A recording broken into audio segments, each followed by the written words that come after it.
पहला क्वेश्चन है, एक्सरे का खोज किसने किया था? एक्सरे का खोज किया था रोटजन ने किया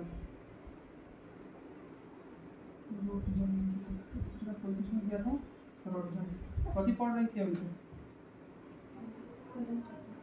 हाँ, रीजनिंग मैथ पढ़ रही है? हाँ, कहानी पढ़ रही है? देखिए 51 दिन 51 मैराथन है, सर्च करेगी 51 दिन 51 मैराथन आ जाएगा। 51वां क्लास है, उसको 10 से 15 दिन उसको खत्म कर देना। 5 तारीख से एग्जाम है NTPC का। एक्सरे की खोज किसने किया था? रोटजन ने किया था। एक्सरे की खोज रोटजन ने किया था। अब वीडियो बस देखना है, करंट अफेयर काम लिखे हुए हैं उसको याद करना है, वीडियो देखना है सिर्फ। अब वीडियो सवेरे नहीं देखना है, सवेरे याद करना है। वीडियो जब भी खाली टाइम मिले तब वीडियो को देखना है। दिन भर में 4 बार 5 बार उसको वीडियो को खत्म कर देना है, 10 मिनट 15 मिनट कर। एक्सरे की खोज किसने किया था? रोटजन ने किया था, इसको याद रखना। एक्सरे की खोज रोटजन ने किया था। राष्ट्रीय रासायनिक प्रयोगशाला कहाँ है? राष्ट्रीय रासायनिक प्रयोगशाला कहाँ है? पुणे में है। पुणे का है, महाराष्ट्र में है। राष्ट्रीय रासायनिक प्रयोगशाला, ठीक है। क्वेश्चन है राष्ट्रीय रासायनिक प्रयोगशाला कहाँ है? पुणे में है। चींटी में कौन सा अम्ल पाया जाता है? फॉर्मिक अम्ल। कौन सा? Formic acid. चींटी में कौन सा एसिड पाया जाता है? फॉर्मिक एसिड पाया जाता है। वीडियो फ्रेश आ रहा है? अगला क्वेश्चन है, तापीय विद्युत केंद्र का प्रमुख गैसीय प्रदूषक कौन सा होता है? तापीय विद्युत केंद्र का, जहाँ पे बिजली जहाँ पे बनता है, कोयला वोयला से जहाँ पे बिजली बनता है, तापघर, ठीक है। तापीय विद्युत केंद्र का प्रमुख गैसीय प्रदूषक कौन सा है? सल्फर डाइऑक्साइड है, SO2 है। कौन सा है? Sulphur dioxide. तापीय विद्युत केंद्र का सबसे खतरनाक प्रदूषक SO2 है। लेप्रेसी बेलिसस का आविष्कार किसने किया था? लेप्रेसी रोग, जब बायोलॉजी पढ़ा तो बताए थे, कुष्ठ रोग को ही लेप्रेसी रोग कहते हैं। इसी को हैंसन रोग कहते हैं, हैंसन। और हैंसन नहीं, लेप्रेसी रोग का खोज किया था, बायोलॉजी में बता चुके हैं ये, ठीक है। तो कह रहा है लेप्रेसी बेलिसस का आविष्कार किसने किया था? हैंसन ने किया था। अगला क्वेश्चन है, विटामिन B12 में कौन सा तत्व पाया जाता है? विटामिन B12 भी बताया हुआ क्वेश्चन है। विटामिन B12 में कौन सा तत्व पाया जाता है? अरे इतना तेज फास्ट बताया जाता है, याद है तो फास्ट बताया जाता है। इसका रासायनिक नाम क्या है विटामिन B12 का? हाँ, तो कोबालामिन है, तो विटामिन B12 में कोबाल्ट धातु पाया जाएगा। इतना क्या सोचना है? विटामिन B12 में कोबाल्ट धातु पाया जाता है। इसका रासायनिक नाम साइनोकोबालामिन है। रतौंधी किस विटामिन की कमी से होती है? रतौंधी विटामिन A की कमी से रतौंधी होती है। विटामिन A की कमी से रतौंधी होती है। विटामिन A की कमी से क्या होती है? रतौंधी होती है, ठीक है। विटामिन A की कमी से रतौंधी होती है। ए रोशनी, ब्लू वाला स्केच लाओ तो, ब्लू कलर का स्केच लाओ तो। रतौंधी विटामिन, नाइट ब्लाइंडनेस इसी को बोलते हैं, ठीक है। रतौंधी, ठीक है। कलर ब्लाइंडनेस होता है जिसमें रंग नहीं दिखता है, वो विटामिन की कमी से नहीं होता है, वो होता है तुम्हारा जेनेटिक रोग होता है, उसमें हरा और लाल रंग देखने में परेशानी होता है, ठीक है। अगला क्वेश्चन है, स्त्री के नसबंदी को क्या कहा जाता है? ठीक है, स्त्री का जो नसबंदी होता है, स्त्री का जो नसबंदी होता है उसको ट्यूबोटोमी कहा जाता है। ट्यूबोटोमी कहा जाता है। पुरुष के नसबंदी को वेस्कोटोमी कहा जाता है। वेस्कोटोमी कहा जाता है। दोनों को याद रखना है। स्त्री के नसबंदी को ट्यूबोटोमी, पुरुष के नसबंदी को वेस्कोटोमी कहा जाता है।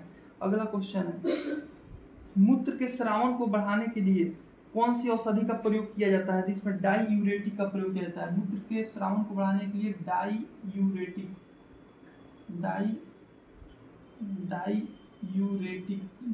का प्रयोग किया जाता है। यूरेटिक से क्या है? यूरिन से यूरेटिक बना है, ठीक है।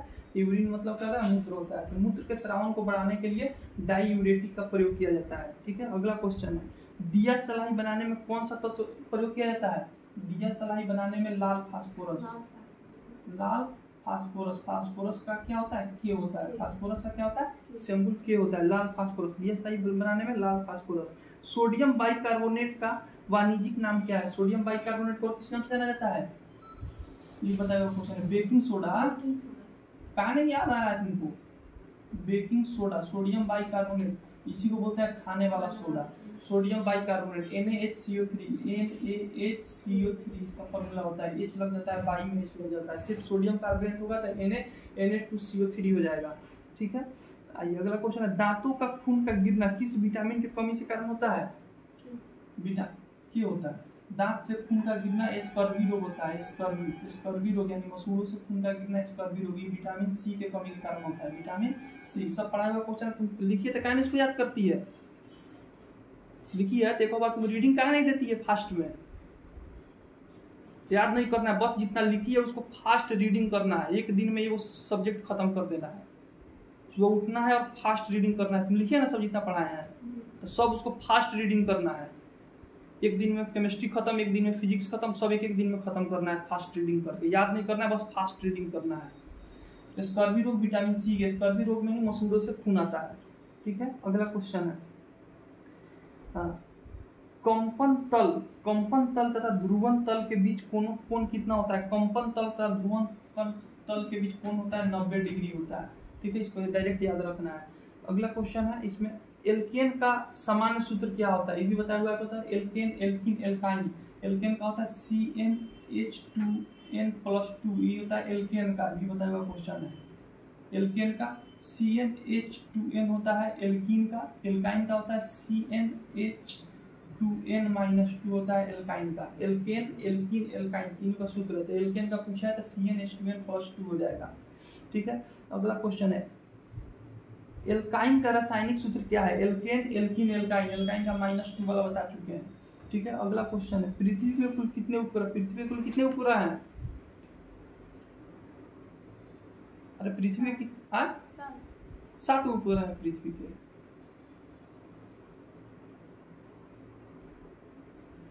तो पृथ्वी को उपग्रह नहीं मालूम है अभी तक, याद नहीं आ रहा है। ये वो उपग्रह है चांद है, ये वो उपग्रह तुमको याद नहीं आ रहा है, ये तुम पढ़ती है तुमको याद नहीं रहता है। पृथ्वी का एक उपग्रह है जिसको चांद बोलते हैं। ठीक है, अगला क्वेश्चन है, मंगल के उपग्रह की कुल संख्या कितनी है। मंगल का उपग्रह बता, ये बताया हुआ क्वेश्चन है। मंगल का 2 उपग्रह है, फोबस और डिमोस। मंगल का 2 उपग्रह है जिसका नाम है फोबस और डिमोस नाम है। बृहस्पति का प्रमुख उपग्रह कौन सा है। बृहस्पति का सबसे बड़ा उपग्रह, ये भी बताया हुआ क्वेश्चन है, कौन सा उपग्रह है बृहस्पति का। कहा नहीं याद आ रहा है, बता रहे हैं तो।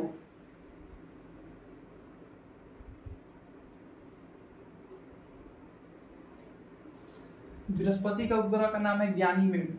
बृहस्पति का उपग्रह का नाम है ज्ञानीमेड, सबसे बड़ा उपग्रह है, पूरे सौरमंडल का सबसे बड़ा उपग्रह है ज्ञानीमेड। ठीक है, अगला क्वेश्चन है, मनुष्य के श्वासन अंग का कौन सा है। मनुष्य का श्वासन अंग कौन सा है। फेफड़ा। मनुष्य का श्वासन अंग फेफड़ा है। मनुष्य का श्वासन अंग फेफड़ा है। अगला क्वेश्चन है, केंचुआ का श्वासन अंग कौन सा है। केंचुआ, केंचुआ किस चीज से श्वास लेता है। त्वचा से लेता है। केंचुआ किस चीज से श्वास लेता है। त्वचा से लेता है केंचुआ। केंचुआ का श्वासन अंग कौन सा है। त्वचा है। मक्खी का श्वासन अंग कौन सा है। मक्खी का श्वासन अंग फेफड़ा हो जाएगा। मक्खी का श्वासन अंग फेफड़ा। मनुष्य का भी फेफड़ा और मक्खी का भी फेफड़ा, दोनों म से मनुष्य म से मक्खी, दोनों का फेफड़ा। और केंचुआ का क्या हो जाएगा। त्वचा हो जाएगा। केंचुआ का त्वचा हो जाएगा। एंजाइम किसका समूह है, ये भी बताया हुआ क्वेश्चन है कि एंजाइम मूलतः प्रोटीन होते हैं। एंजाइम मूलतः प्रोटीन होते हैं। एंजाइम किसका समूह है। प्रोटीन का समूह। वीडियो फ्रेश आ रहा है। ठीक है, जुकाम किसके संक्रमण के कारण होता है। सर्दी जुकाम किसके कारण होता है। वायरस के कारण होता है। वायरस के कारण। सर्दी जुकाम किसके कारण होता है। वायरस के कारण होता है। ठीक है, अगला क्वेश्चन है, पंकिल जल का शुद्धिकरण फिटकिरी से होता है। ठीक है, पंकिल जल का शुद्धिकरण फिटकिरी से कैसे होता है। फिटकिरी जल को शुद्ध करता है। फिटकिरी हो गया या क्लोरीन हो गया, ये जल को क्या करता है, शुद्ध करता है। तो फिटकिरी जल को कैसे शुद्ध करता है, स्कंदन विधि द्वारा। फिटकिरी जल को स्कंदन विधि द्वारा शुद्ध करता है। फिटकिरी जल को किस विधि द्वारा शुद्ध करेगा, स्कंदन विधि क्या होता है, जो भी जल में जो हानिकारक जो चीज मिला होता है वो नीचे आके बैठ जाएगा, उसी को क्या बोलेंगे, स्कंदन बोलते हैं। तो जल को शुद्ध करने में फिटकिरी का प्रयोग करते हैं और फिटकिरी स्कंदन विधि द्वारा जल को शुद्ध करता है।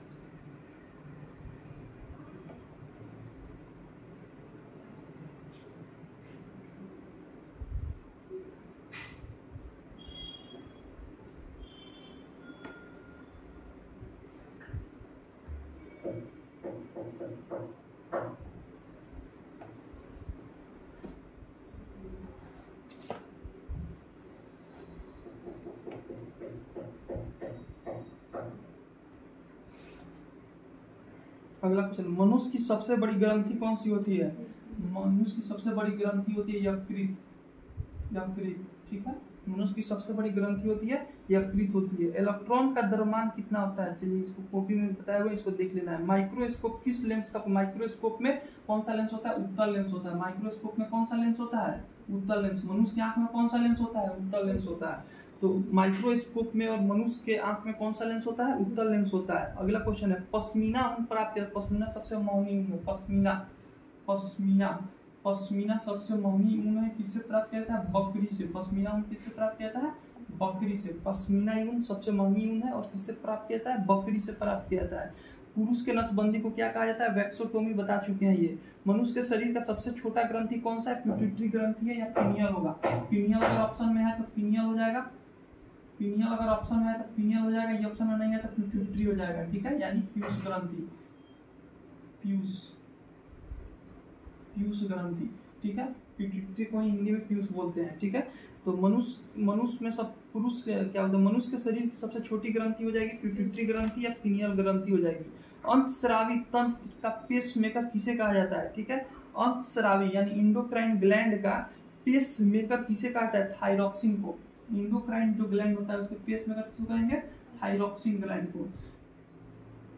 थायरॉक्सिन, थायरॉक्सिन जो ग्लैंड है, थायरॉक्सिन जो हार्मोन है, इसी को इंडोक्राइन का पेसमेकर कहता है। थायरॉक्सिन हार्मोन निकलता है तो सारा इंडोक्राइन जो ग्लैंड है सही से तेज काम करता है, इसलिए इसको पेसमेकर कहा जाता है, ठीक है। तो क्या क्वेश्चन है, अंतस्रावी तंत्र यानी इंडोक्राइन तंत्र का पेसमेकर किसे कहते हैं, थायरॉक्सिन को कहते हैं पेसमेकर।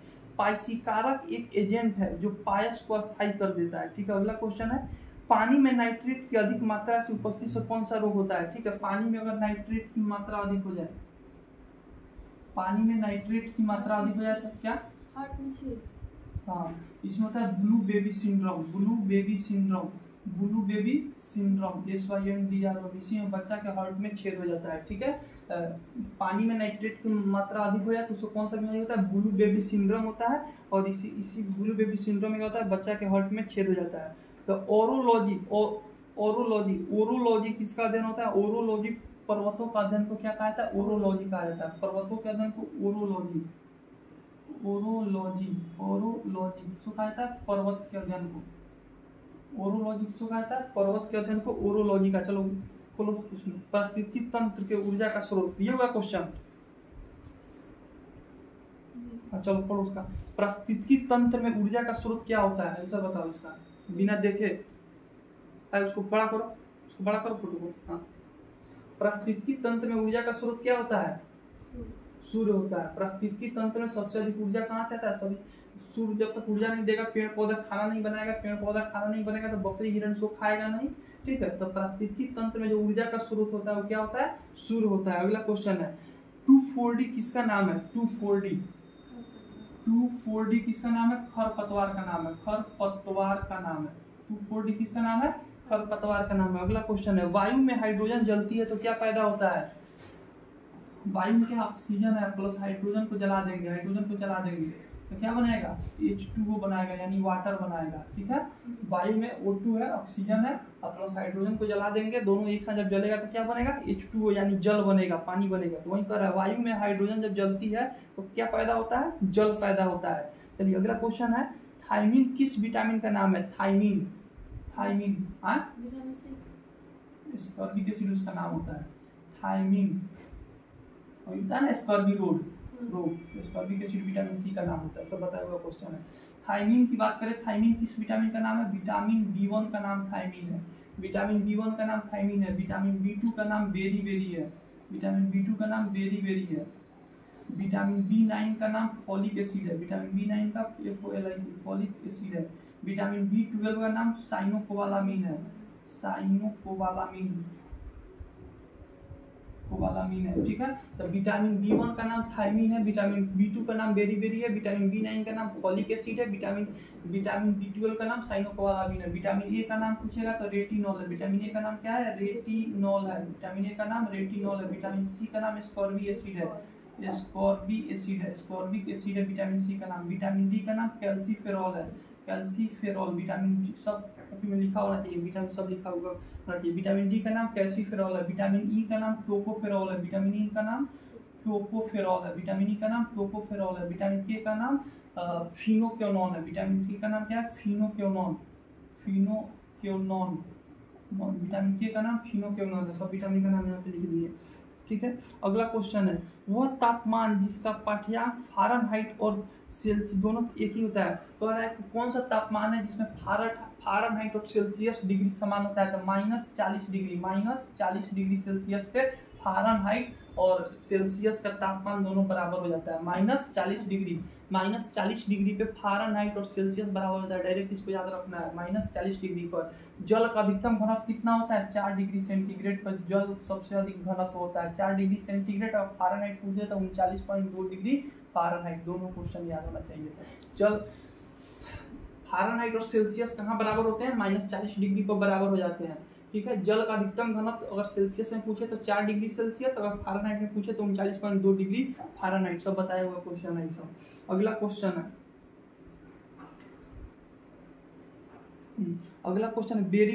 बेरी नामक रोग किस विटामिन की कमी से होता है, बेरी रेटिनॉल, बेरी बताएं, विटामिन बी तो रेटिनॉल हो गया, रेटिनॉल विटामिन ए के ना कमी से होता है, बेरी तुमको बताया है।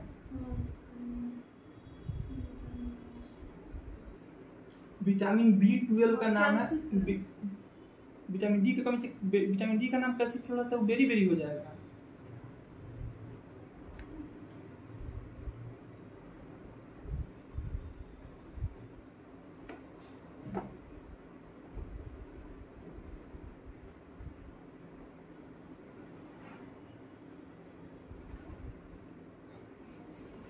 अगला क्वेश्चन है थायमिन किसका रासायनिक नाम है, विटामिन B1 का थायमिन बोलते हैं। वह तापमान बता चुके हैं। बेरी नामक रोग किसकी कमी से होती है, विटामिन B2 विटामिन B2 का दूसरा नाम क्या है, बेरी है। B2 ऑप्शन में नहीं है तो B से रिलेटेड जो भी ऑप्शन होगा मार देंगे, तो इसमें B से रिलेटेड कोई ऑप्शन नहीं है, थायमिन लिखा हुआ है, तो थायमिन विटामिन B1 का नाम है, तो इसलिए आंसर इसका क्या हो जाएगा, थायमिन हो जाएगा। ठीक है, अगला क्वेश्चन है प्लेग प्रायः किसके माध्यम से फैलाई जाती है बीमारी है, प्लेग को काली मौत कहते हैं। प्लेग को क्या कहते हैं, काली मौत। ये चूहा काटने से फैलाता है, चूहा के काटने से फैलता है प्लेग, इसको काली मौत कहते हैं। इसमें नर्वस सिस्टम खत्म हो जाता है और अधिकतर कहाँ से फैलता है, वायु से फैलता है प्लेग। ठीक है, प्लेग कैसे फैलता है, वायु से फैलता है। चेचक होने का कारण कौन सा वायरस है, चेचक की बात करें, चेचक भी बताया हुआ क्वेश्चन है। चेचक को बोलते हैं स्मॉल पॉक्स बोलते हैं, और छोटी माता को बोलते हैं चिकन पॉक्स बोलते हैं छोटी माता को। चेचक को बोलते हैं स्मॉल पॉक्स। तो मॉल किसी से जाना है, ओला से जाना है। मॉल किसी से, ओला बाहर में ओला गाड़ी चलता है। ठीक है, ओला गाड़ी चलाया जाता है, इसमें टेम्पू बस सब चलता है इसमें ओला में। ठीक है, तो चेचक की बात करें तो स्मॉल पॉक्स, और ओला यानी वेरी ओला वायरस, कौन सा वायरस हो जाएगा, वेरी ओला वायरस चेचक के लिए। चिकन पॉक्स के लिए वेरी सेला वायरस। ठीक है, दोनों को याद रखना है। चेचक का हिंदी होता है स्मॉल पॉक्स, मॉल हमको ओला से जाना है तो वेरी ओला वायरस। छोटी माता की बात करें चिकन पॉक्स यानी वेरी सेला वायरस। अगला क्वेश्चन है वायवीय श्वसन प्रक्रिया को क्या चाहिए, वायवीय श्वसन प्रक्रिया को क्या चाहिए, ऑक्सीजन चाहिए। श्वसन प्रक्रिया में ऑक्सीजन चाहिए। ठीक है, क्वेश्चन है वायवीय श्वसन प्रक्रिया को क्या चाहिए, ऑक्सीजन चाहिए। सोडियम धातु जल के साथ अभिक्रिया करके क्या बनाती है, सोडियम धातु Na की बात करें, Na+H2O। ठीक है, H2O जल के साथ जब अभिक्रिया करेगा, सोडियम धातु जल के साथ अभिक्रिया करेगा, क्या बनाएगा, हाइड्रोजन गैस बनाता है, हाइड्रोजन बनाएगा, H2 बनाएगा। ठीक है, अगला क्वेश्चन है पीलिया नामक संक्रमण का कारण क्या होता है, पीलिया किस अंग को स्ट्राइक करता है, यकृत को। पीलिया की बात करें यानी पीलिया यानी होता है जॉन्डिस। पीलिया जो होता है किसको, लीवर मतलब हो गया यकृत को होता है। चलिए अगला क्वेश्चन है सामान्य व्यक्ति में दिल की धड़कन की औसत दर 1 मिनट में कितनी होती है, 1 मिनट में सामान्य व्यक्ति की दिल की धड़कन 72 बार होता है। अगला क्वेश्चन है EEG का प्रयोग किस अंग की गतिविधि दर्ज करने के लिए किया जाता है, EEG का प्रयोग मस्तिष्क के लिए होता है, मस्तिष्क के लिए। और ECG का बात करें, ECG होता है कार्डियो मतलब क्या होता है, हार्ट होता है। कार्डियो मतलब क्या होता है, हार्ट होता है। तो ईईजी की बात करें तो मस्तिष्क के लिए, वीडियो फ्रेश आ रहा है। और ईसीजी की बात करें तो सी से होता है कार्डियो, कार्डियो मतलब क्या होता है, हार्ट होता है, कार्डियो मतलब क्या होता है, हार्ट होता है। तो ईईजी की बात करें तो मस्तिष्क के लिए, और ईसीजी की बात करें तो हार्ट के लिए।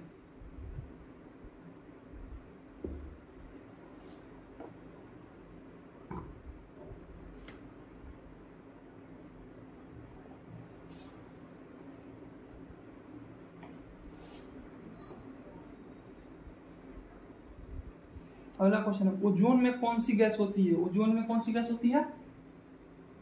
अरे ऑप्शन पढ़ के बताओ ना, इधर क्या देख रही है? Oxygen, hydrogen. हाइड्रोजन कहाँ होता है ओजोन में? नहीं, हीलियम, ऑक्सीजन। तक ओजोन को बताएं, ओजोन का फॉर्मूला O3 होता है, सिर्फ ऑक्सीजन 3 अणु ऑक्सीजन का होता है। तो कहाँ ये सब पढ़ाए हुआ क्वेश्चन है, तो कहाँ तुमको भोर पर आता है ये, जबकि 20 बार पढ़ाए हुए इसी बोर्ड पे तुमको ये क्वेश्चन।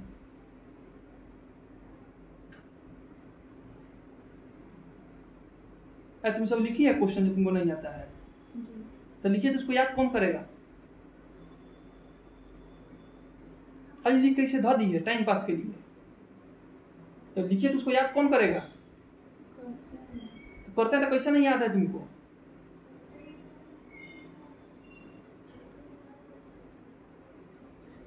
ओजोन में ओजोन का फॉर्मूला होता है O3, इसमें 3 अणु ऑक्सीजन का होता है। तो ओजोन में सिर्फ क्या होगा, ऑक्सीजन होगा। ओजोन में क्या होगा, सिर्फ ऑक्सीजन होगा।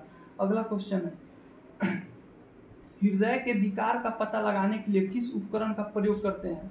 इलेक्ट्रोकार्डियोग्राफी, पहला ऑप्शन है इलेक्ट्रोकार्डियोग्राफी। ईसीजी इसी को बोलते हैं, इलेक्ट्रोकार्डियोग्राफी। ईसीजी का फुल फॉर्म होता है, ईसीजी का फुल फॉर्म, ईसीजी का फुल फॉर्म इलेक्ट्रोकार्डियोग्राफी होता है। कार्डियो मतलब हृदय होता है। ठीक, अगला क्वेश्चन है, हृदय की गति कम हो जाने पर उसे समान अवस्था में लाने हेतु किस उपकरण का प्रयोग किया जाता है? पेसमेकर का।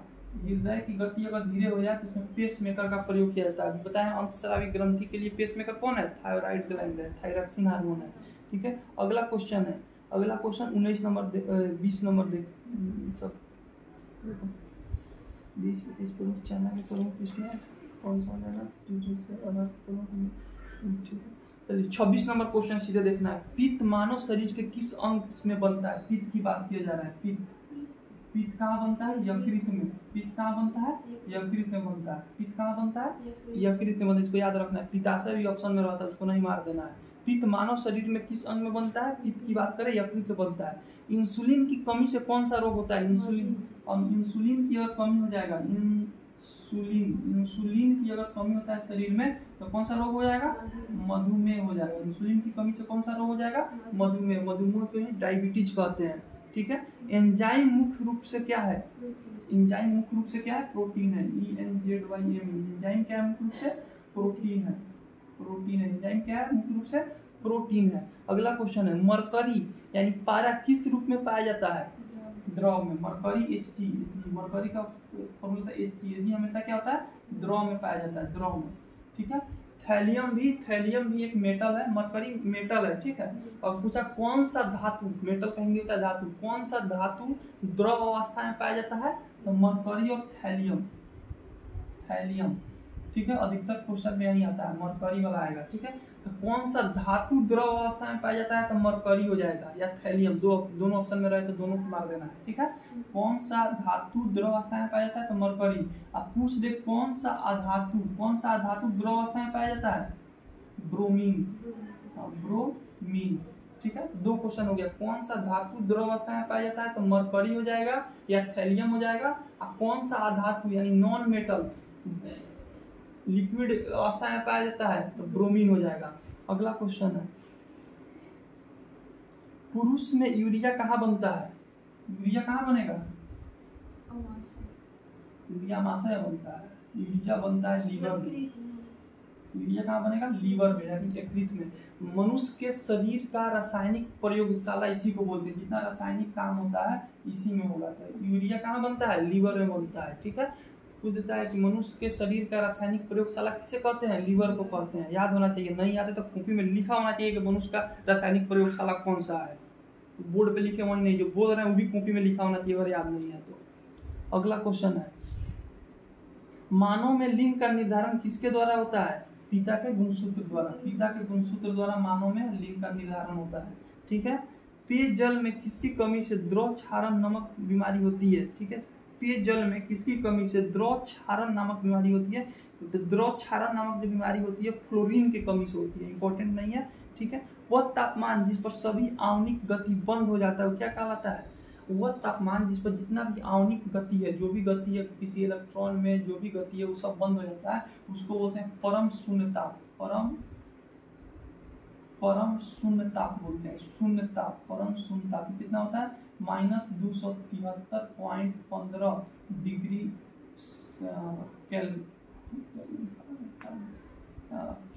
सेल्सियस होता है, सर कंफर्म नहीं है, इसको देख लेना है, ठीक है। तो परम शून्य ताप कितना होता है -273.15, इससे नीचे ताप नहीं जा सकता है, ठीक है।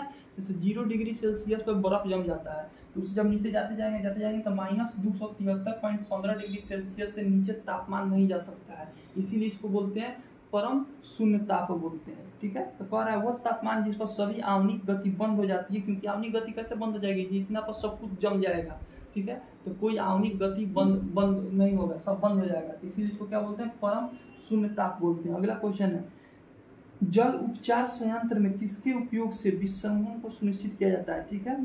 क्वेश्चन है, जल उपचार संयंत्र में किसके उपयोग से विसंक्रमण को सुनिश्चित किया जाता है, क्वेश्चन है नहीं समझ आ रहा है। अगला क्वेश्चन देखेंगे, हास्य गैस के किस नाम से जाना जाता है, हास्य गैस, हाँ नाइट्रिक ऑक्साइड बताया, नाइट्रस ऑक्साइड बताया है तुमको,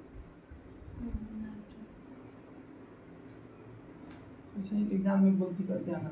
हास्य गैस, हंसने वाला गैस को N2O बोलते हैं, हंसने वाला गैस को N2O बोलते हैं, यानी नाइट्रस ऑक्साइड, नाइट्रिक ऑक्साइड ये ऑप्शन में रहेगा, मारना क्या है नाइट्रस ऑक्साइड। वीडियो फिर से आ रहा है,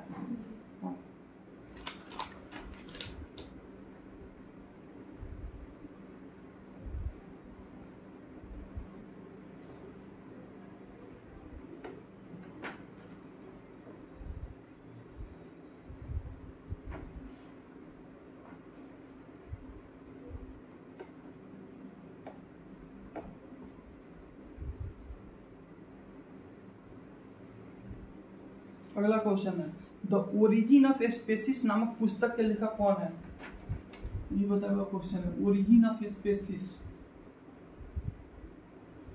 origin of species, origin of species नामक पुस्तक के लेखक है चार्ल्स डार्विन,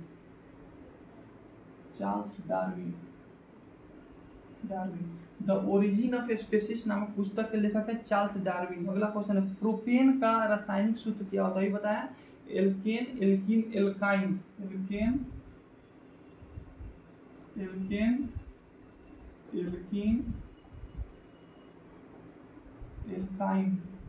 CnH2n+2, CnH2n-2। तो एल्केन यानी प्रोपेन, ऐसा ही प्रोपेन के भी लास्ट में केन आ रहा है, प्रोपेन लास्ट में एन आ रहा है, एल्केन में भी एन आ रहा है, तो इसी फॉर्मूला में बैठेगा। तो कह रहा है क्या क्वेश्चन है, प्रोपेन का रासायनिक सूत्र होता है इथेन, ब्यूटेन, प्रोपेन। तो प्रोपेन का हो जाएगा C3H हो जाएगा, 3 × 6 + 2 8, C3H8 हो जाएगा, ठीक है। प्रोपेन का रासायनिक सूत्र हो जाएगा C3H8 हो जाएगा, ठीक है। इथेन, ब्यूटेन, प्रोपेन इसी तरह आता है, इथेन का C1 हो जाएगा, H में 1 × 2 + 2 कर देंगे, ऐसे करके फॉर्मूला लिखना है, सब बताया हुआ क्वेश्चन है, केमिस्ट्री में सब बताया गया है। फिर अगला क्वेश्चन है, कांग्रेस द्वारा पूरे बंगाल में शोक दिवस कब मनाया गया, पूरे बंगाल में शोक दिवस, बंगाल विभाजन कब हुआ, 16 अक्टूबर 1905 को बंगाल विभाजन हुआ, इसी दिन कांग्रेस द्वारा पूरे बंगाल में शोक दिवस मनाया गया। वही क्वेश्चन है, कांग्रेस द्वारा पूरे बंगाल में शोक दिवस कब मनाया गया, 16 अक्टूबर 1905 को मनाया गया। हिस्ट्री पूरा पढ़ाया हुआ, सब इसमें बताया हुआ क्वेश्चन है। निम्नलिखित में से किस भारतीय ने अफ्रीकी देश में फिनिक्स स्थान की स्थापना की, फिनिक्स फॉर्म की स्थापना, ये बताया हुआ क्वेश्चन है। फिनिक्स फॉर्म की स्थापना किसने किया था, यूरोप में महात्मा गांधी ने किया था, महात्मा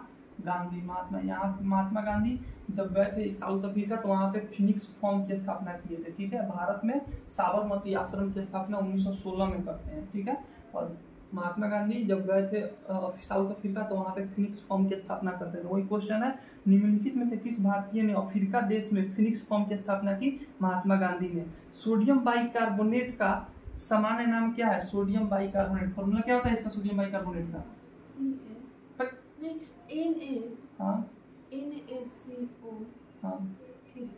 NaCO3।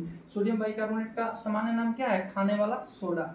ठीक है, सोडियम बाइकार्बोनेट का खाने वाला सोडा कहिए या बेकिंग सोडा कहिए। ठीक है, गुरु गोविंद सिंह के पिता का नाम क्या था? गुरु गोविंद सिंह 10वें गुरु थे। सिख के कौन से गुरु थे? 10वें गुरु। बताइएगा क्वेश्चन है। तो 5वें गुरु के बाद चौथे जो गुरु बने उसके बाद गुरु जब अर्जुन देव बने, 5वें गुरु कौन थे? गुरु अर्जुन देव थे। इसी को कौन मरवा दिया था? गुरु अर्जुन देव को। गुरु अर्जुन देव को जहांगीर मरवा दिया था खुसरो को सहायता करने के लिए। और तेग बहादुर को औरंगजेब मरवा दिया था इस्लाम नहीं स्वीकार करने के कारण।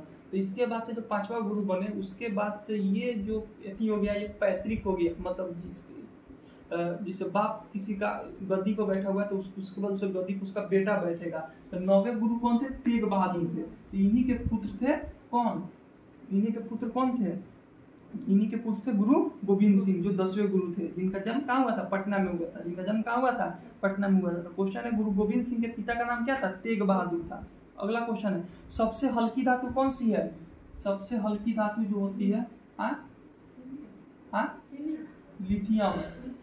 सबसे हल्की धातु है हीलियम भी धातु है, लेकिन लिथियम सबसे हल्की धातु होती है। लिथियम सबसे हल्की धातु होती है। हल्की होने का कारण क्या है? इसका डेंसिटी क्या है? कम है। पूछेगा किस धातु का डेंसिटी घनत्व सबसे कम है, तो लिथियम का सबसे कम है। तो सबसे हल्की धातु कौन हो जाएगी?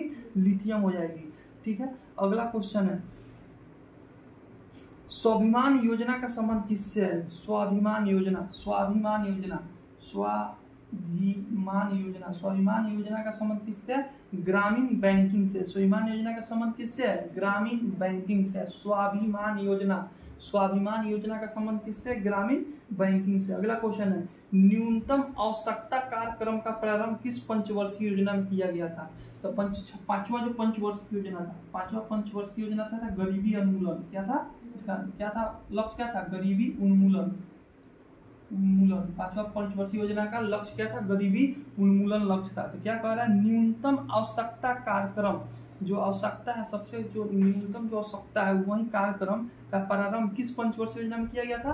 तो पांचवा पंचवर्षीय योजना था। न्यूनतम आवश्यकता कार्यक्रम किस पंचवर्षीय योजना में था? पांचवा पंचवर्षीय योजना था। पंचवर्षीय योजना याद है? कौन कौन याद है? प्रथम पंचवर्षीय योजना किस मॉडल पर आधारित था? हैरल्ड डोमर मॉडल पर आधारित था। पंचम पंचवर्षीय योजना का लक्ष्य क्या था? कृषि था। ये तुमको याद है? लिख के कोई चीज याद नहीं करना, लिख के उसको थ्रूएटली पढ़ना है। जितना फास्ट पढ़ सके पढ़ना है, कम से कम 10 बार पढ़ना है। एक दिन में 10 बार नहीं। आज फिजिक्स खत्म कर दिए, कल केमिस्ट्री खत्म कर दिए, परसों जितना लिखे हैं बस उसको पढ़े। जब फिर जब सब लिखा हुआ खत्म हो जाए तो फिर दोबारा से फिर शुरू करना है। एकदम फास्ट पढ़ना है। कम से कम 4 बार 5 बार जब हो जाएगा पढ़ लिया जाएगा। खाली उसको रीडिंग देना है, याद नहीं करना है। रीडिंग देने से खाली याद हो जाएगा। 4-5 बार रीडिंग देना होगा। चलिए अगला क्वेश्चन है, यदि वस्तु की गति दोगुनी कर दी जाए तो उसकी गतिज ऊर्जा क्या हो जाएगी? वस्तु की कोई वस्तु एक स्पीड से चल रहा है, इसकी गति को एक स्पीड कर दिया जाए तो इसकी गतिज ऊर्जा कितना हो जाएगी? 4 गुनी हो जाएगी। ठीक है, 4 गुनी हो जाएगा। क्या क्वेश्चन कर रहा है? यदि वस्तु की गति दोगुनी कर दी जाए, वस्तु की जो गति है, मान लीजिए 40 की स्पीड से चल रहा है, उसके 80 को स्पीड कर दिया जाए तो उसकी गतिज ऊर्जा कितनी हो जाएगी? 4 गुनी हो जाएगी, यानी 40 चौका 160 हो जाएगा। अगला क्वेश्चन है, लॉर्ड बेंटिक ने सती प्रथा का उन्मूलन कब किया था?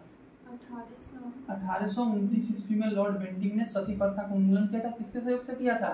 राजाराम मोहन राय के सहयोग से किया था। अगला क्वेश्चन है, पृथ्वी पर किसी वस्तु का भार चंद्रमा के भार के कितना गुना होता है? पृथ्वी पर जी का मान कितना होता है? 9.8 मीटर पर सेकेंड स्क्वायर होता है। ठीक है, पृथ्वी पर जी का मान कितना होता है? 9.8 न्यूटन पर मीटर स्क्वायर होता है। न्यूटन पर मीटर स्क्वायर होता है। जब ये जी का मान पृथ्वी पर 9.8 होता है, जब चंद्रमा पर जाएगा तो 9.8 × 1/6 हो जाएगा। चंद्रमा पर जी का मान कितना हो जाता है? 1.1/6 हो जाता है। जितना भी मान लीजिए यहाँ पे किसी का वजन 60 किलो है तो चंद्रमा पर जाएगा तो 60 × 1/6 कर देंगे तो टोटल हो जाएगा 10। उसका वजन कितना हो जाएगा? 10 किलो हो जाएगा। ठीक है, यानी 6 से भाग दिए हैं। तो कहेगा पृथ्वी का मान जितना है चंद्रमा का मान उसका कितना 1/6 हो जाता है, ठीक है, 1/6 हो जाता है, ठीक है। तो क्वेश्चन क्या कह रहा है, क्वेश्चन कह रहा है कि पृथ्वी पर किसी वस्तु का भार चंद्रमा के उसके भार का कितना गुना हो जाएगा। बोलो, पृथ्वी पर कोई वस्तु का भार है, क्या क्वेश्चन है, पृथ्वी पर किसी वस्तु का भार चंद्रमा पर इसके भार का कितना गुना हो जाएगा।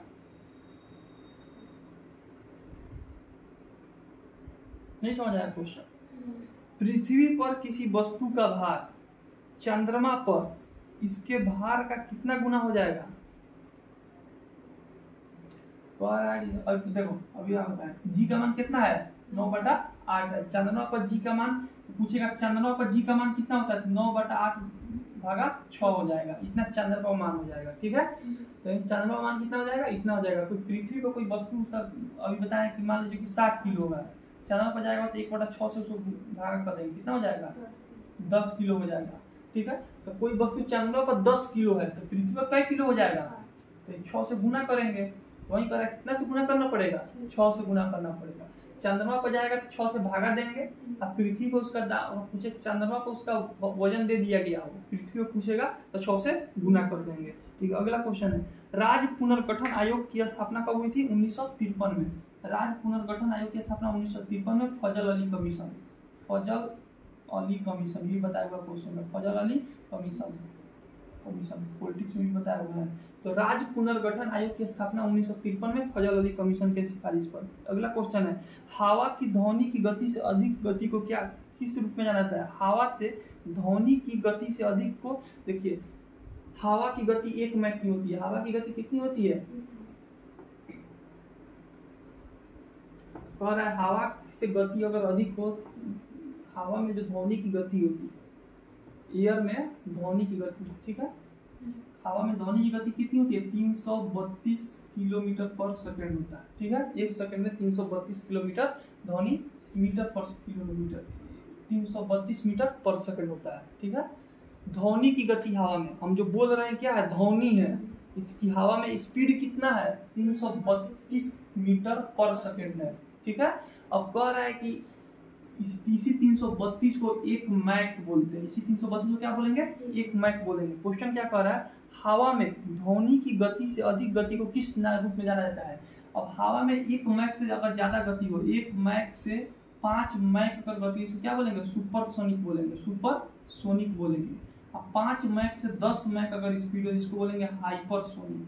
जैसे सुपरसोनिक क्रूज मिसाइल, ब्रह्मोस क्या है सुपरसोनिक क्रूज मिसाइल है, उसकी गति 1 से 5 मैक है। हवा में गति 1 मैक होती है, 1 मैक से ज्यादा गति है। वही कह रहा है कि हवा में ध्वनि की गति अधिक, ध्वनि की गति से अगर अधिक गति है तो क्या बोलेंगे सुपरसोनिक बोलेंगे। 1 से 5 मैक की स्पीड को सुपरसोनिक, 5 से 10 मैक की स्पीड को हाइपरसोनिक। अगला क्वेश्चन है, 1 किलोवाट घंटा कितने जूल के बराबर होता है 3.6 × 10⁴ जूल, ठीक है। 10⁶ जूल, 10⁶ जूल होता है।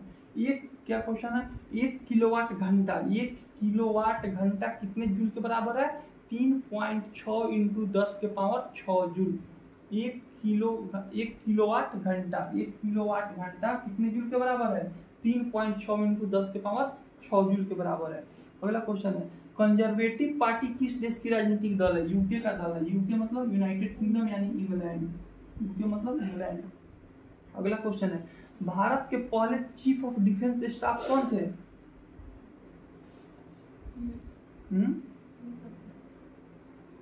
बिपिन रावत। भारत के पहले चीफ ऑफ डिफेंस, भारत के पहले चीफ ऑफ डिफेंस, डिफेंस कौन थे बिपिन रावत। 2023 में वो प्लेन क्रैश में उनकी मृत्यु हो गई, ठीक है। तो भारत के पहले चीफ ऑफ डिफेंस कौन थे बिपिन रावत थे, इसे बुक में लिख लेना है जो भी बोल रहा है। निम्नलिखित में से कौन सा एनसीसी का आदर्श वाक्य है, एनसीसी का आदर्श वाक्य क्या है, एनसीसी का आदर्श वाक्य है एकता और अनुशासन। एनसीसी का आदर्श वाक्य क्या है एकता, वीडियो प्रेस आ रहा है, एकता और अनुशासन।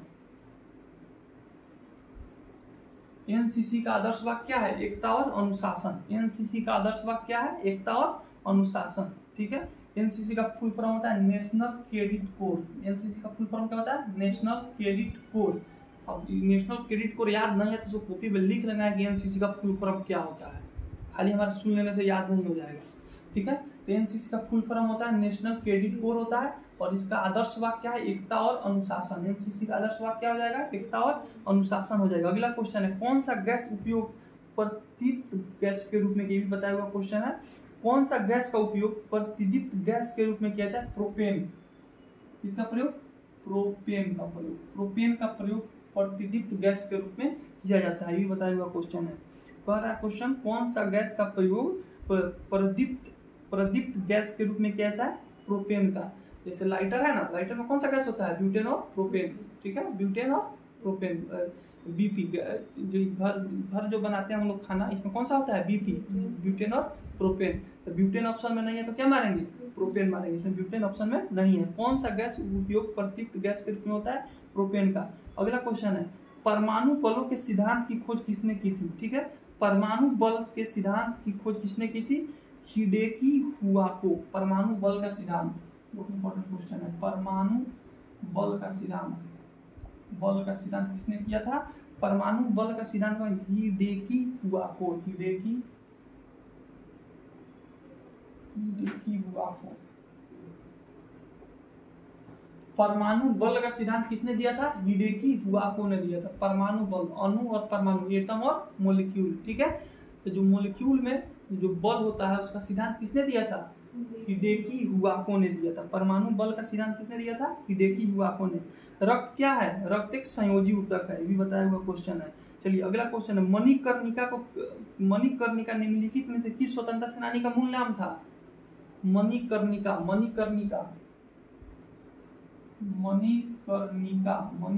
किसका मूल नाम था? रानी लक्ष्मीबाई का। रानी लक्ष्मीबाई का मूल नाम क्या था? मणिकर्णिका था। और इसी को ह्यूरोज ने कहा था कि भारतीय क्रांतिकारियों में अकेली मर्द है। किसने कहा था? ह्यूरोज। भी बताया हुआ क्वेश्चन है, तो लिखी है कॉपी पे, तो तुरंत याद ही सब होना चाहिए 2-4 दिन के अंदर में। मणिकर्णिका किसका बचपन का नाम था? ये रानी लक्ष्मीबाई का नाम था, मणिकर्णिका। अगला क्वेश्चन यूनेस्को के विश्व विरासत स्थल रानी की बाव किस राज्य में है? रानी का बाव ये यूनेस्को का विश्व विरासत स्थल है। किस राज्य में है रानी का बाव? गुजरात में। कहाँ है? गुजरात में है। रानी का बाव किस शहर में है? गुजरात में है। ये यूनेस्को विश्व विरासत स्थल में शामिल है रानी का बाव, और रानी का बाव कहाँ है? गुजरात में।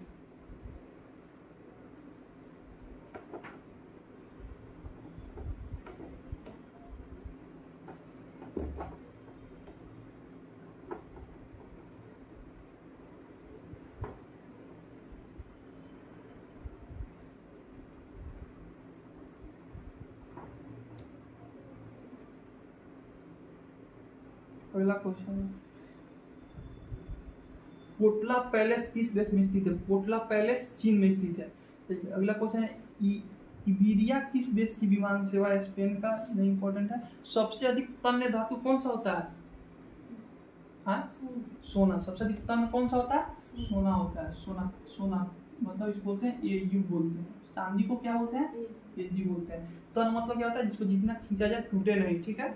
सबसे तन्य धातु कौन सा होता है? सोना होता है। अगला क्वेश्चन है संपीड़न का निर्माण किस वायु दाब पर होता है? ठीक है, तो संपीड़न गैस का जैसे किस वायु दाब पर? संपीड़न बहुत सारा गैस को एक छोटे से किसी डिब्बा में भरना, तो बहुत सारा गैस को जब छोटे से डिब्बा में भरेंगे तो हाई प्रेशर देना पड़ेगा, उच्च दाब देना पड़ेगा। वही क्वेश्चन है संपीड़नों का निर्माण किस वायु दाब पर होता है? उच्च वायु दाब पर। जैसे 16 किलो का गैस एक सिलेंडर में भर दिया जाता है, कैसे? उच्च वायु दाब पे। इसलिए जब भी सिलेंडर को खोलते हैं तो बहुत तेजी से गैस लीक करता है। क्यों है? क्योंकि अंदर हाई प्रेशर में गैस भरा हुआ है, ठीक है। उसको जैसे निकलने का जगह मिलता है वो बहुत तेजी से निकलता है।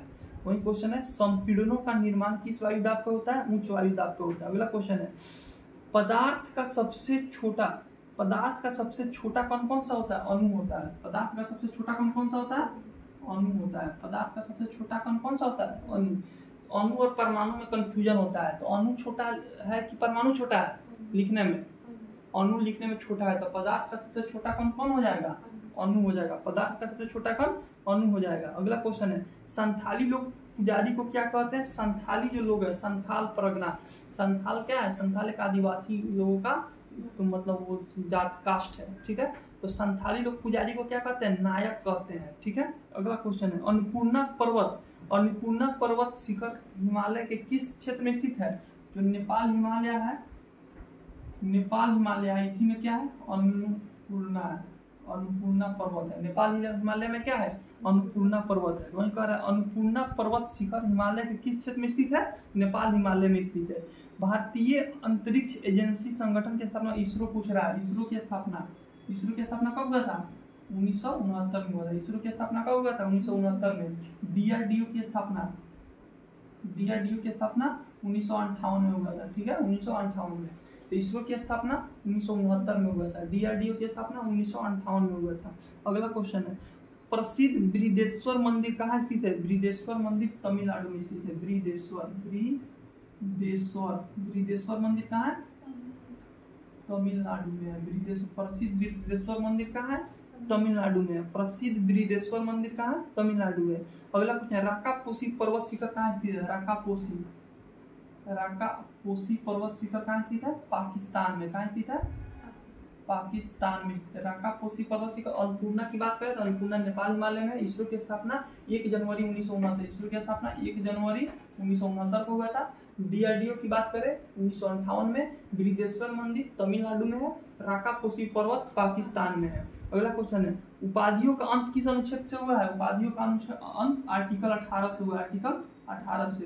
इससे पहले ब्रिगेडियर रंजीत सिंह अपने नाम के पहले लगा लिया जाता था ब्रिगेडियर, ठीक है। तो ये सब उपाधि नहीं लगाना है, सरकार देगा उपाधि, ठीक है। अपने से उपाधि कोई नहीं लगाना है। तो उपाधियों का अंत आर्टिकल 18 हो गया। अस्पृश्यता का अंत आर्टिकल 17 हो जाता है। पृथ्वी की सतह पर पलायन वेग का मान कितना होता है? पृथ्वी की सतह पर 11.2 किलोमीटर पर सेकंड। पलायन वेग का मतलब 100 बार बता चुके हैं, तुमको याद नहीं होगा नहीं। पृथ्वी के सतह पर पलायन वेग का मान 11.2 किलोमीटर पर सेकंड होता है। अगला क्वेश्चन है अंतरराष्ट्रीय, चलिए दाब का ऐसा ही मात्रा क्या होता है? हाँ नहीं याद है तो बोलो, पास्कल होता है। दाब का ऐसा ही मात्रा क्या होता है? पास्कल होता है। ट्रिप्सिन एंजाइम किसके द्वारा स्रावित होता है? तो अग्नाशय जो ग्रंथि होता है, अग्नाशय ग्रंथि से ट्रिप्सिन एंजाइम, ठीक है, जो कार्बोहाइड्रेट के प्रोटीन का पाचन पेप्सिन करता है, कार्बोहाइड्रेट का पाचन ट्रिप्सिन करेगा, ठीक है। दाब का इकाई पास्कल हो गया। ट्रिप्सिन एंजाइम कहाँ से निकलेगा? अग्नाशय से निकलेगा। ट्रिप्सिन एंजाइम कहाँ से निकलता है? अग्नाशय से निकलता है ट्रिप्सिन एंजाइम। ये अगला क्वेश्चन है, चलो खोलो ये थी। क्या है क्वेश्चन? पढ़ो।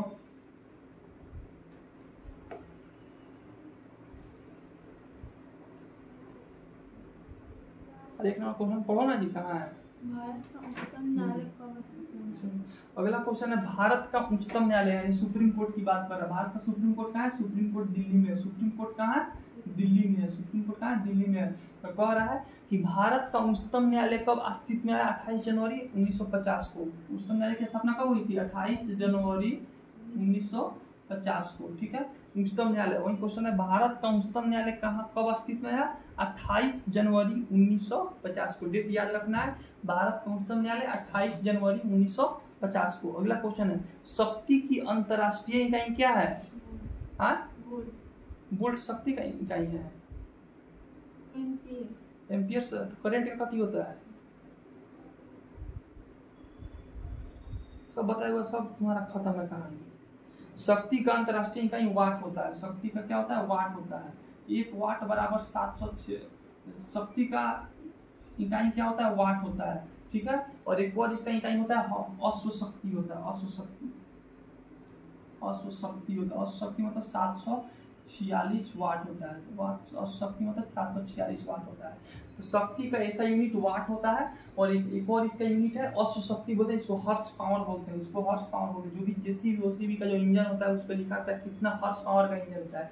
तो 1 हॉर्स पावर, 1 अश्वशक्ति यानी 1 हॉर्स पावर बराबर 746 वाट होता है। इसको याद रखना है। 1 हॉर्स पावर बराबर 746 वाट होता है। और शक्ति का ऐसा यूनिट वाट होता है। जब करंट की बात करें, इलेक्ट्रिसिटी करंट की बात करें, तो इसका ऐसा यूनिट एम्पियर होता है। एम्पियर इलेक्ट्रिक करंट का एम्पियर होता है। दाब का पास्कल बता चुके हैं। है, ठीक है। केल्विन किसका होता है? केल्विन होता है उष्मा का। उष्मा का क्या होता है? केल्विन होता है। केल्विन किसका? उष्मा। उष्मा मतलब क्या होता है? उसका मतलब क्या होता है? हीट, ठीक है। इसका क्या हो जाएगा? केल्विन हो जाएगा, ठीक है। उसके बाद एम्पियर बता दिए। वोल्ट क्या होता है? वोल्ट मीटर से किसी दो परिपथ के बीच के कोई एक लाइन जा रहा है, और ये तार है, कोई बड़ा तार है, और इसके बीच में करंट देखना है, इसके बीच में करंट देखना है, तो वोल्ट मीटर से इसका करंट मापते हैं, कितना करंट है इसमें, ठीक है। अगला क्वेश्चन है, प्रकाश ऊर्जा द्वारा पानी के अणु को विभाजित करने की प्रक्रिया को क्या कहा जाता है? ठीक है, प्रकाश के ऊर्जा द्वारा पानी के अणु को विभाजित करने की प्रक्रिया क्या कहा जाता है? प्रकाश अपघटन कहा जाता है। अगला क्वेश्चन है, किसी पदार्थ की अवस्था को निम्नलिखित में से किसके परिवर्तन करके दूसरी अवस्था में बदला जा सकता है? क्वेश्चन है, किसी पदार्थ की अवस्था को निम्नलिखित में से किससे परिवर्तन करके दूसरी अवस्था में बदला जा सकता है? मान लीजिए कि पानी है, पानी को तापमान घटा देते बर्फ बन जाएगा, तो लिक्विड से क्या हो जाएगा? सॉलिड बन गया, ठीक है। तो वही तो कह रहा है कि किसी पदार्थ की अवस्था में निम्नलिखित में से किसका परिवर्तन करके उसको दूसरी अवस्था में बदला जाए? तापमान का परिवर्तन करके पदार्थ को, जैसे सोना है, सोना सॉलिड है, तो उसको हम बहुत ज्यादा तापमान दे दिए तो पिघल के लिक्विड हो जाएगा। तापमान का प्रयोग करके किसी भी पदार्थ की अवस्था को एक अवस्था से दूसरी अवस्था में बदला जा सकता है। अगला क्वेश्चन है, बादलों का सफेद रंग किस परिघटना के कारण होता है? बादलों का सफेद रंग ये होता है प्रकाश का परिकिरणन। प्रकाश का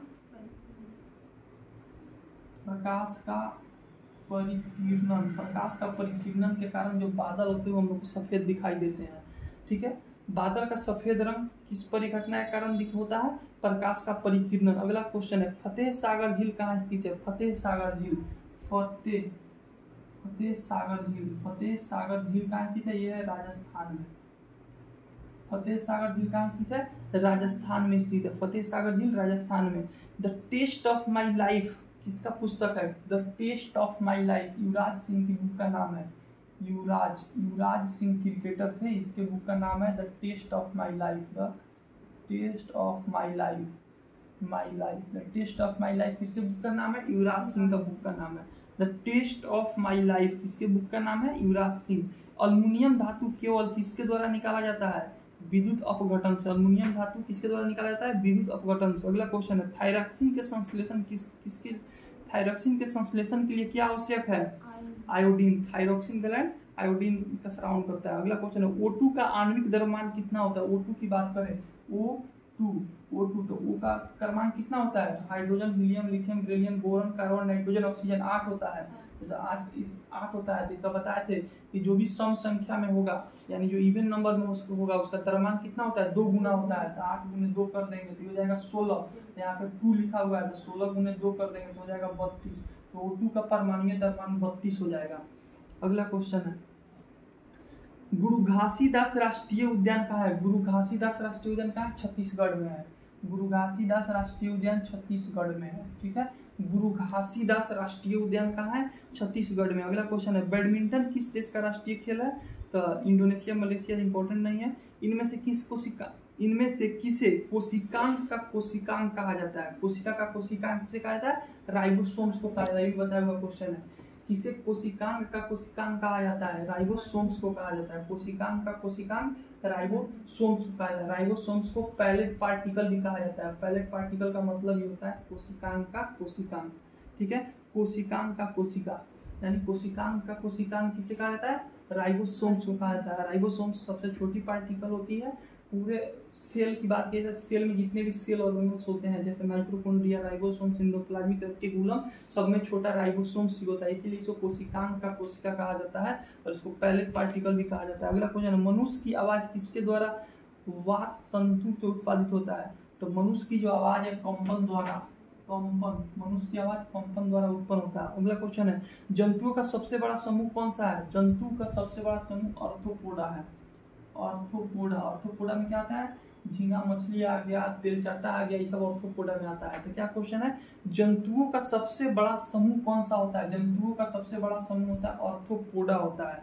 जंतुओं का सबसे बड़ा समूह आर्थ्रोपोडा होता है। पानी का बर्फ में परिवर्तन करना कौन सा क्रिया है?